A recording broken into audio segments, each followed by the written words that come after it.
मिलता नहीं। और यदि वही शरीर, किसी ने बड़ा सुंदर कहा है, माता पिता और परमात्मा, जम के बोलो कौन कौन, आवाज नहीं आई, जरा जम के बोलिए, माता पिता और परमात्मा। शिव महापुराण की कथा कहती है इन तीन के पास में जाकर थोड़ी देर जरूर बैठना चाहिए। पहले नंबर पर माता के पास, दूसरे नंबर पर पिता के पास, तीसरे नंबर परमात्मा के पास में। क्यों?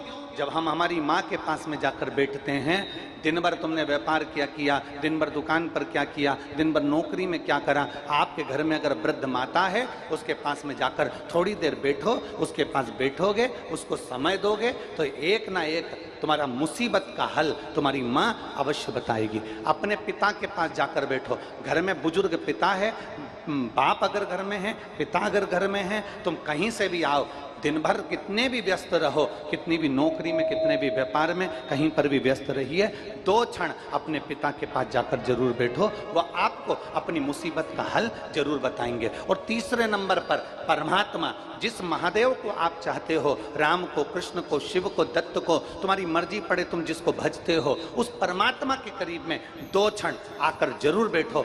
माता पिता और परमात्मा तुम्हारे को मंजिल तक पहुंचाने वाले होते हैं, तुम्हारा मार्ग सुलभ करने वाले होते हैं। कुछ देर माता के पास में जाकर बैठिए, कुछ देर परमात्मा के पास जाकर बैठिए, कुछ देर अपने पिता के पास जाकर बैठिए और बैठो।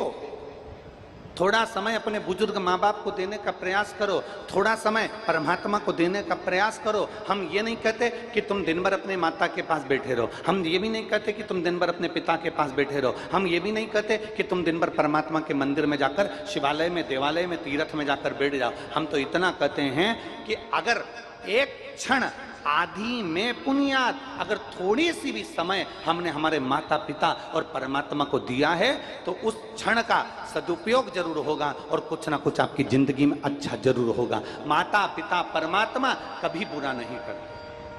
दुनिया में सब बुरा कर सकते हैं, दुनिया में सारी दुनिया, सारी सृष्टि आपका बुरा करने में लग जाएगी, सारी दुनिया आपका बुरा कर सकती है, सारी दुनिया आपको गाली दे सकती है, सारी दुनिया आपको अपशब्द कह सकती है, सारी दुनिया आपको ताना दे सकती है, सारी दुनिया ईर्ष्या में भूलकर आपकी निंदा कर सकती है, पर केवल एक माता पिता और परमात्मा ऐसा होता है जो कभी कुछ आपके लिए गलत नहीं कर सकता। वो करेगा तो हमेशा आपके हित का ही करेगा और आपको आशीर्वाद ही देगा। वो माता पिता और परमात्मा।